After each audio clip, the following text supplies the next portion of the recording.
नमस्कार, आप देख रहे हैं सुरभि सलोनी। रामानंद सागर के बहुचर्चित धारावाहिक रामायण की सीता यानी दीपिका चिखलिया की 33 वर्षों बाद छोटे पर्दे पर वापसी हो चुकी है।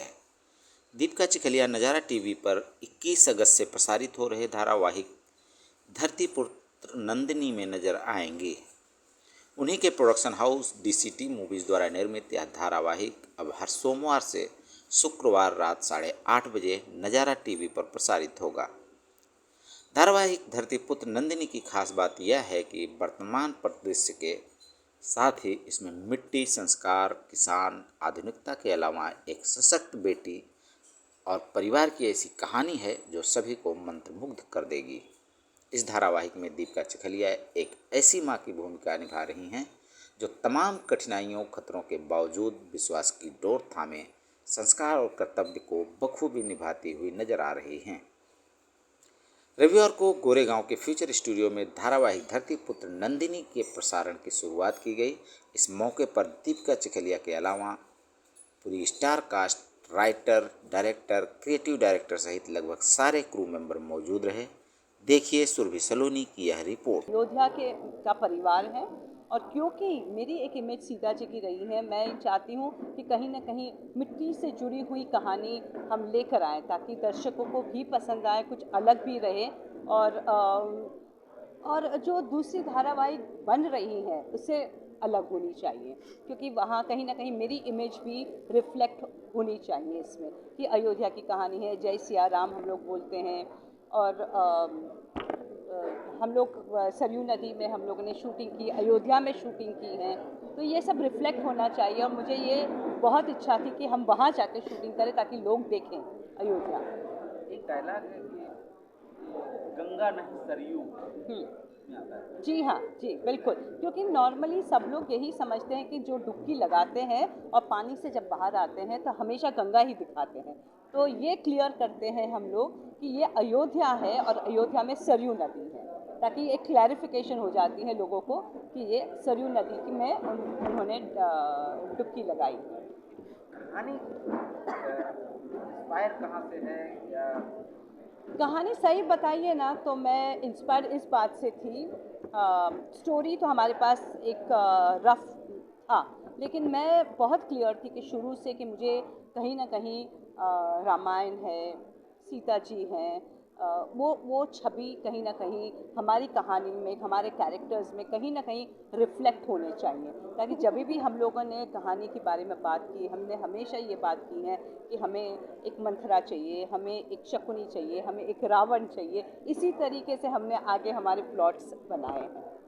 लेडी हूँ मैं, मेरे पिता के लिए, मेरे पिता मुझे हमेशा कहते ये मेरा बेटा है, तो मैंने अपनी बेटियों को बेटे के रूप में देखा है।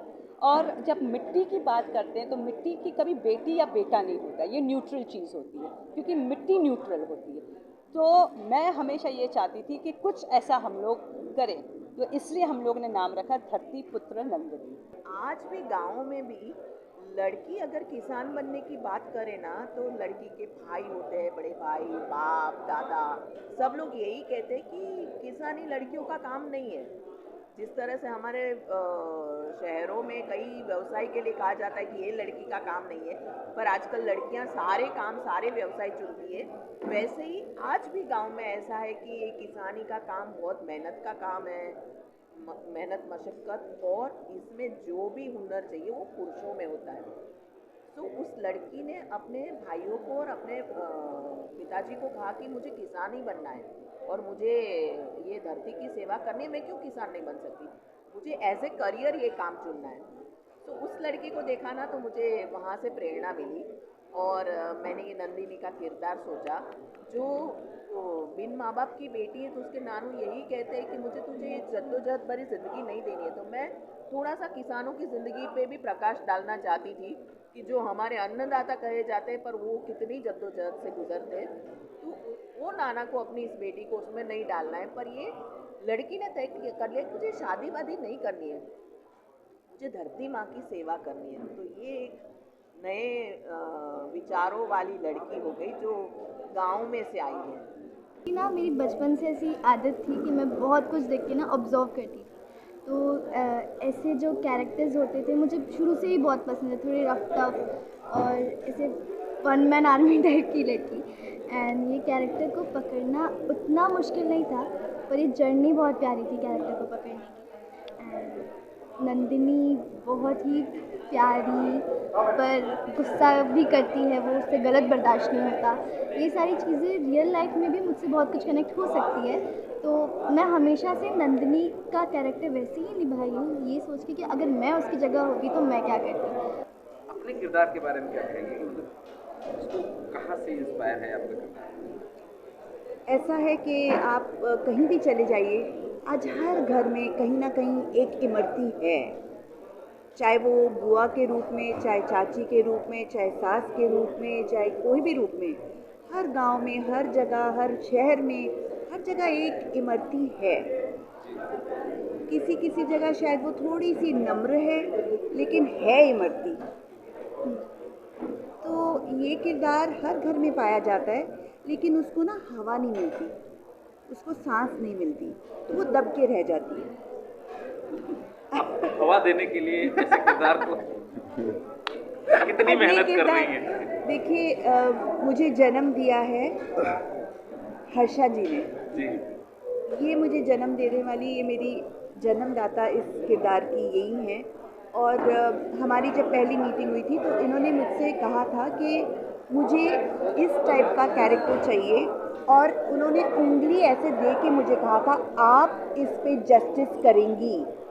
इन्होंने इतना मेरे को इस चीज़ का भार मेरे सिर पे डाल दिया था कि इतनी उम्मीदों का, आँखों में आँखें डाल के इन्होंने मुझसे जो जो बातें कही और जो जो उम्मीदें बांधी, मेरे ऊपर उस चीज़ का इतना गहरा असर था कि मैं इनको फेल नहीं कर सकती। इन्होंने मुझे जन्म दिया है, इस कैरेक्टर को जन्म दिया है।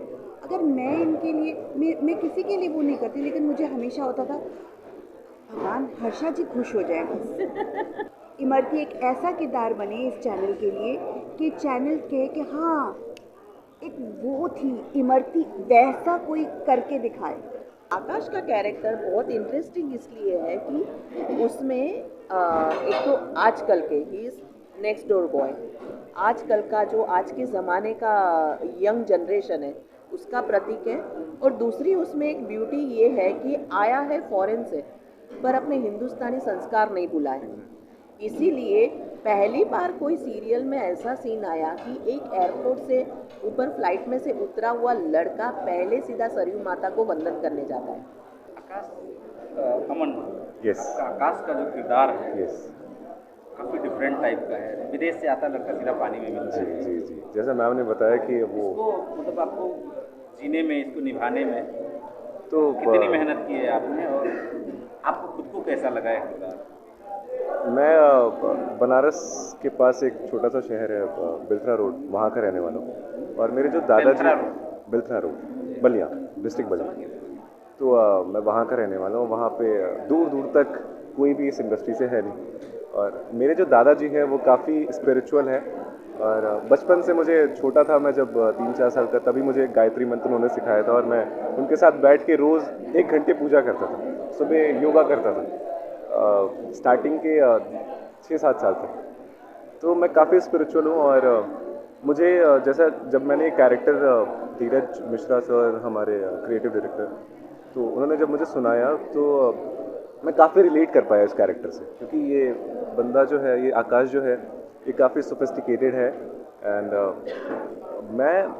मेरे लिए बहुत इजी था इस कैरेक्टर को ग्रैब करना, because Akash somewhere, Aman is Akash. जब हर्षा जगदीश जी ने कहानी लिखी है, तो उन्होंने कहानी के पात्रों को इतना साफगोई से गढ़ा था कि जब वो कैरेक्टर आए तो हमें डे वन से पता था कि किस तरह का हमको कलाकार चाहिए। हमको हीरोइन तो बहुत जल्दी मिल गई थी, लेकिन जो नायक की तलाश थी उसमें हमको काफ़ी वक्त लग गया। लेकिन चूँकि वो इतनी साफगोई से लिखा गया था, फिर चैनल के लोगों ने, दीपिका मैडम, कई कास्टिंग डायरेक्टर्स के साथ हम बैठे, तो 3-4 महीनों की जहदोजहद के बाद सारे कलाकार फाइनल हुए।